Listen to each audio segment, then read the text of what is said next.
Hi viewers, welcome to Durga talks unstable channel.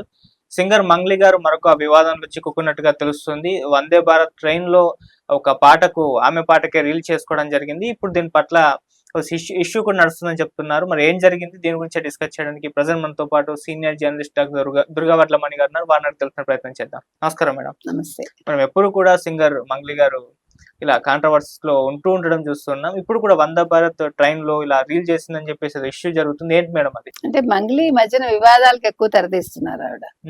మీకు గుర్తుంటే కనుక అయితే మంగ్లీ మీద వరుస కాంట్రవర్సీలు. గతంలో నేను చంద్రబాబు నాయుడుకి పాడను అని వైసీపీకి జగన్మోహన్ రెడ్డి గురించి పాట పాడింది. పాడాక ఆ మధ్యన కూటమి ప్రభుత్వం వచ్చాక రామ్మోహన్ నాయుడుతో కలిసి గుడికి వెళ్ళింది ఆవిడ. అది పెద్ద కాంట్రవర్సీ అయింది, మీరు ఎట్లా రానిచ్చారని. తర్వాత ఈషా ఫౌండేషన్ వాళ్ళు మొన్న మహాశివరాత్రికి ఆవిడ పిలవల, వాళ్ళ రూల్స్ పాటించట్లేదు అని చెప్పి. సో అదొక వివాదం అయింది.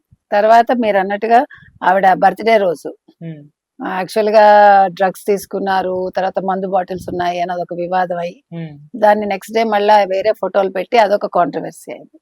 ఆ తర్వాత కేడి ద డెవిల్ పాట మీకు తెలుసు, అది చాలా అసభ్యకరమైన పాట పాడి ఆవిడ దాని మీద కేసు కూడా వేశారు వాళ్ళందరి మీద. దానికి క్షమాపణ చెప్పింది. అది పోతే ఇప్పుడు ఈ బాయిలో బల్లి పలికే పాటకి అంతకుముందు పాడినప్పుడు ఆవిడ తెలంగాణ యాస మార్చేసిందని అదొక కాంట్రవర్సీ. మళ్ళా ఇప్పుడు ఇవాళ ఆవిడ ఒక వందే భారత్ రైలు ఖాళీగానే ఉంది, దాంట్లో రీల్ చేసింది ఆవిడ ఈ బాయిలో బలి పలికే డాన్స్ చేస్తూ. అంటే రైల్వేస్ లో మనం ఇలాంటివి చేయకూడదు అన్లెస్ పర్మిషన్ లేకుండా. ఇంతకుముందు ఇద్దరు ఎవరో రీల్స్ చేసి వాళ్ళ మీద కేసులు పెట్టారు. అసలు ఎందుకు ఇవన్నీ కదా, ఆవిడ కాంట్రవర్సీలకు వెళ్ళటం ఎందుకు అసలు. తర్వాత మొన్న మధ్యన కూడా వాళ్ళ బ్రదర్స్ ఈవిడ కలిపేదో 100 కోట్లు ఏదో ఎవరినో మోసం చేశారు. అది మరి భూమి విషయంలోనో ఎందులోనో మనకు తెలియదు. అదొక కాంట్రవర్సీ విన్నాం, మనం మాట్లాడలేదు దాని గురించి, మనకు తెలియదు, మనకు వద్దు కూడా అది. సో అంటే మంగ్లీ ఎందుకు ఇట్లా వివాదాల్లో చిక్కుకుంటున్నారు?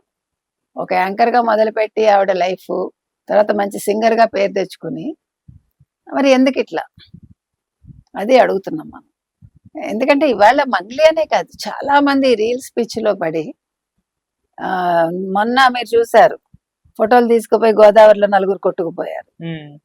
ఏంటో మరి అది ఆ పిచ్చి మనకు అర్థం కావట్లే. అంటే ఏది కూడా మన మించి ఉండకూడదు. ఒక మంచి పేరు తెచ్చుకున్న అమ్మాయి మంచిగా ఈవిడ పాడుతుంది అనుకున్నాక ఎందుకు ఇలాంటివి అనేది కదా. ఇప్పుడు మంగ్లీ అనే కాదు, ఈ మధ్య చాలా మంది కాంట్రవర్సీల్లోకి వెళ్తున్నారు.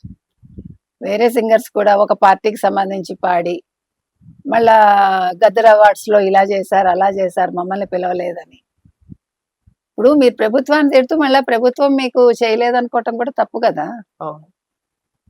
ప్రభుత్వం డబ్బులు ఖర్చు పెట్టేస్తోంది తెలంగాణ వాళ్ళవి వేరే వాళ్ళకి. అంటే కళ అనేది ప్రపంచానికి సంబంధించింది కదా, ఒక దేశానికి సంబంధించింది, విభిన్న రాష్ట్రాలకు సంబంధించింది. కళాకారులు అనే వాళ్ళు వస్తారు. అలాగే ఈవిడ కూడా మంగ్లీ కూడా ఒక కళాకారిణి కాబట్టి అది గుర్తుపెట్టుకుని ఆవిడ చక్కటి ప్రోగ్రామ్స్ చేయొచ్చు, చక్కటి పాటలు పాడొచ్చు, చక్కటి వీడియోలు చేయొచ్చు, చక్కటి పేరు ఇంకా తెచ్చుకోవచ్చు అని మనం చెప్తాం. Okay, thank you so much.